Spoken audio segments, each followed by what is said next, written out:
Bismillahirrahmanirrahim. Assalamualaikum warahmatullahi wabarakatuh.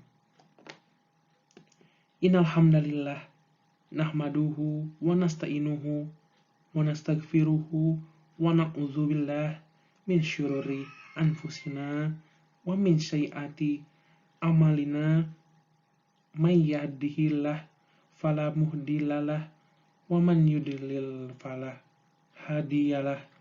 Wa ashhadu an la ilaha illallah wahdahu la syarikalah wa ashhadu anna Muhammadan abduhu wa rasuluh. Teman-teman yang saya cintai, alhamdulillahirabbil alamin, pada hari ini kita diberi kesempatan oleh Allah SWT untuk memaparkan materi pada kali ini, yaitu peran agama dalam menghadapi isu-isu kontemporer, hijrah, jihad, radikalisme beragama, modernisasi Islam, literasi informasi, dan pengembangan budaya anti korupsi, yang akan dipaparkan oleh kelompok 12. Baiklah, kelompok 12 sendiri terdiri dari Hasan Fauzi, Muhammad Adli, Khairunisa, dan Syifa Yunita Fadilah. Yang selanjutnya pemaparan akan disampaikan oleh Hasan Fauzi, Khairunisa, dan Syifa Yunita Fadilah. Kepadanya dipersilahkan. Agama dan isu-isu kontemporer. Isu-isu kontemporer adalah isu-isu yang berkembang sekitar tahun 1960-an saat terjadinya Perang Dingin. Isu-isu kontemporer merupakan transformasi yang lahir sebagai ancaman pada saat Perang Dingin berakhir dan bisa dikatakan sebagai ancaman global yang bertransformasi menjadi sebuah ancaman terhadap masyarakat dalam berbagai aspek. Pertama, Islam dan terorisme. Banyak yang beranggapan bahwa terorisme muncul dari negara barat karena sebenarnya mereka tidak beragama Islam. Terkadang, bahkan yang menjadi korban dari kejahatan mereka adalah orang-orang yang beragama Islam sendiri. Terorisme yang berkedok Islam ini membuat pandangan orang-orang terhadap Islam menjadi yang awalnya adalah Islam adalah agama yang membawa rahmat dan selalu mengajarkan kedamaian dan berubah menjadi Islam yang selalu melakukan kekerasan untuk mencapai aspirasi mereka. Jadi, kita perlu membenahinya dengan diawali dari diri sendiri, yaitu dengan cara pintar-pintarlah mengikuti sebuah organisasi atau perkumpulan yang sekiranya tidak sesuai dengan apa yang kita pelajari selama ini tentang Islam, dan jangan gegabah mengambil keputusan agar kita tidak terjerumus ke dalamnya.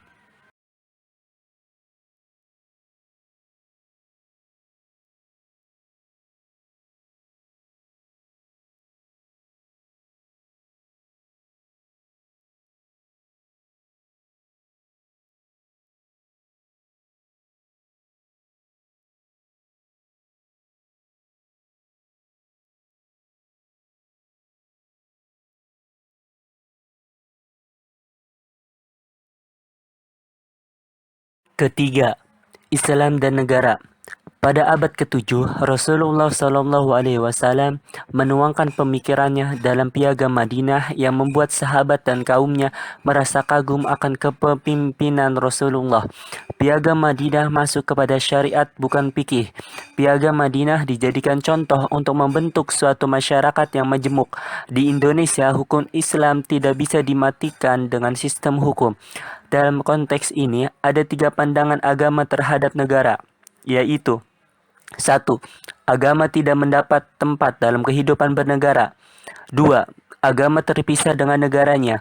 3. Agama tidak berpisah dengan negara karena agama mengatur seluruh aspek kehidupan, di antaranya aspek politik dan kenegaraan. Agama dan isu-isu kontemporer.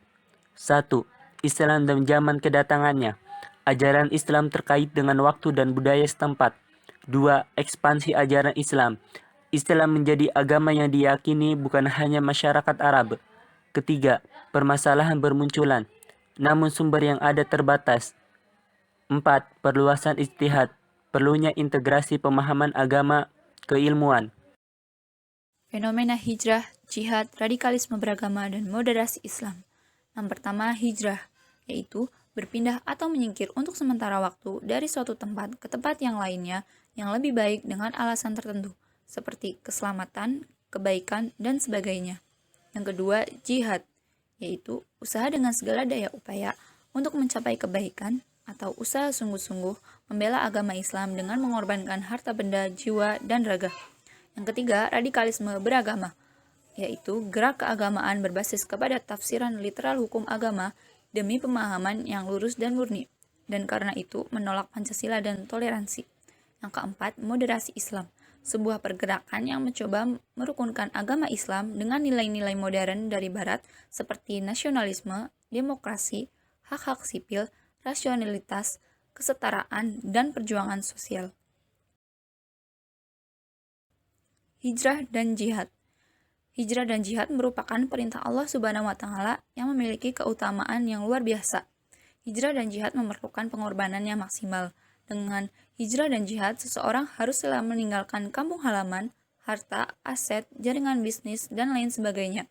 Seperti yang terkandung dalam Quran Surat At-Taubah ayat 2. Yang selanjutnya, radikalisme beragama. Sikap radikal akan mendorong perilaku individu untuk membela secara mati-matian mengenai suatu kepercayaan, keyakinan, agama, atau ideologi yang dianutnya. Oleh karena itu, Kementerian Dalam Negeri dalam hal ini telah menyusun rencana aksi mendukung penanganan radikalisme yang meliputi sebagai berikut. Yang pertama, mendorong pemerintah daerah membuat regulasi atau peraturan daerah seperti surat edaran yang memerintahkan aparatur sipil untuk bekerja sampai ke desa-desa melawan radikalisme. Yang kedua, membentuk forum-forum kerukunan umat, tim kewaspadaan dini, tim penanggulangan terorisme.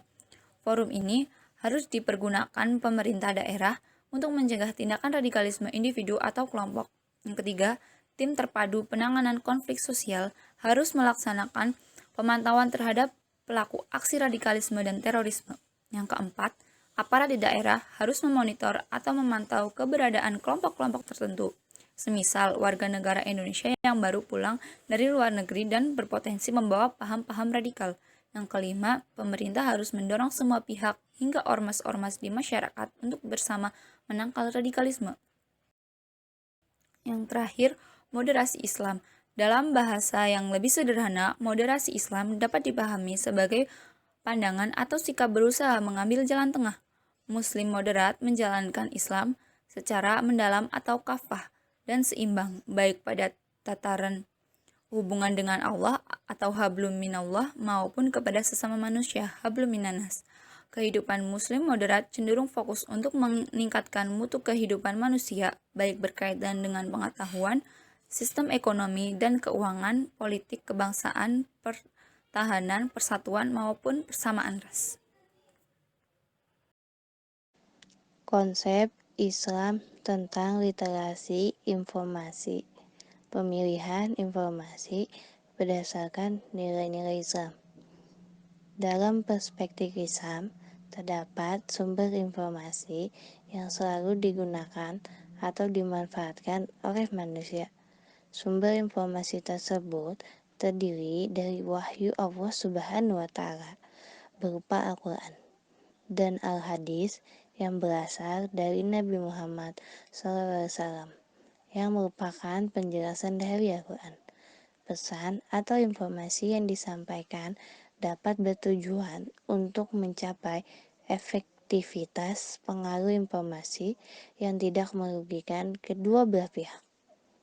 Al-Quran dan hadis telah memberikan beberapa aturan yang perlu diperhatikan oleh setiap individu yang mengaku dirinya seorang muslim.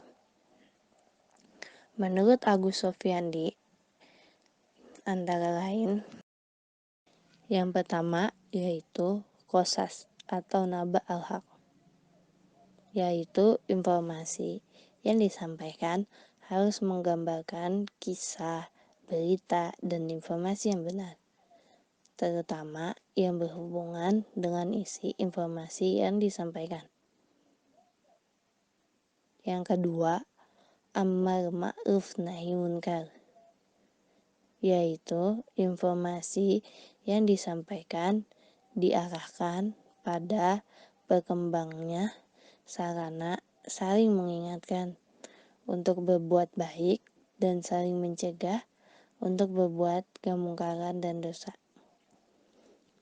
Yang ketiga, hikmah, yaitu informasi yang disampaikan mengandung perkataan yang tegas dan benar yang dapat membedakan antara yang hak dengan yang batil. Yang keempat, tabayun, yaitu informasi yang disampaikan telah melalui upaya klarifikasi. Yang kelima, mauijah hasanah, yaitu informasi yang disampaikan mengandung contoh dan teladan yang baik untuk ditiru penerima informasi, baik melalui proses imitasi ataupun identifikasi.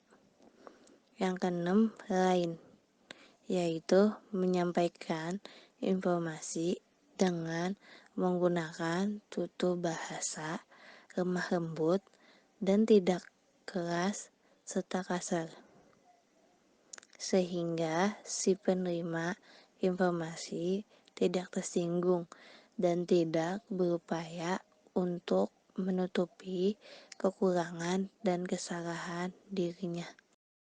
Korupsi dan bahayanya bagi kehidupan.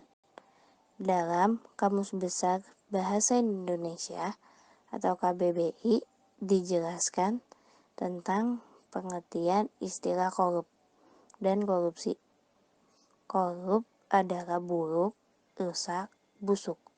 Antara lain, korup adalah suka memakai barang dan uang yang dipercayakan kepadanya dan dapat disogok dengan memakai kekuasaannya untuk kepentingan pribadi. Sedangkan mengkorup adalah merusak, menyelewengkan barang milik perusahaan tempat kerjanya. Jadi, korupsi adalah penyelewengan atau penyalahgunaan uang negara untuk keuntungan pribadi atau orang lain. Dan mengkorupsi adalah menyelewengkan atau menggelapkan uang dan sebagainya. 6 jenis tindakan pidana yang serupa dengan korupsi. Yang pertama, gulul, pencurian. Yang kedua, riswah, gratifikasi atau penyuapan. Yang ketiga, gasap, mengambil paksa hak atau harta orang lain. Yang keempat, salikah, mencuri. Yang kelima, hianat, pengkhianatan. Dan yang keenam, hirabah, perampokan. Dampak korupsi di berbagai aspek. Yang pertama, dampak ekonomi. Lesunya pertumbuhan ekonomi dan investasi, serta penurunan produktivitas.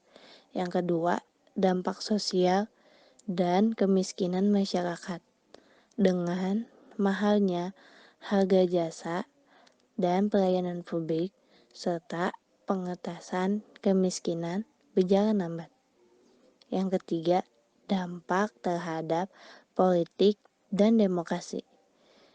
Munculnya kepemimpinan korup dan hilangnya kepercayaan publik pada demokrasi.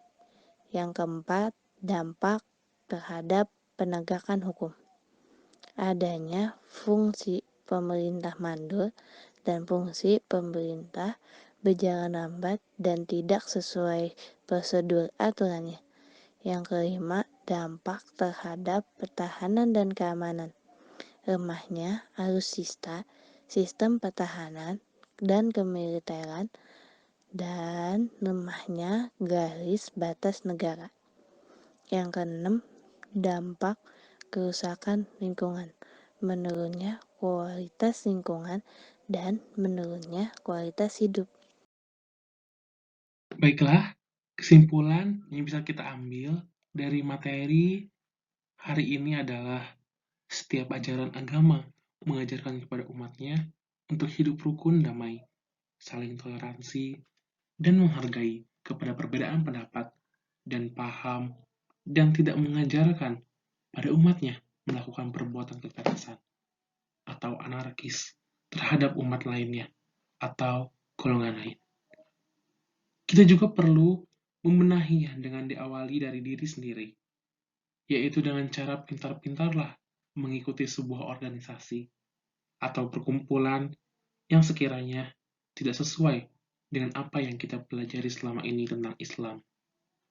Dan jangan gegabah mengambil keputusan agar kita tidak terjerumus ke dalamnya.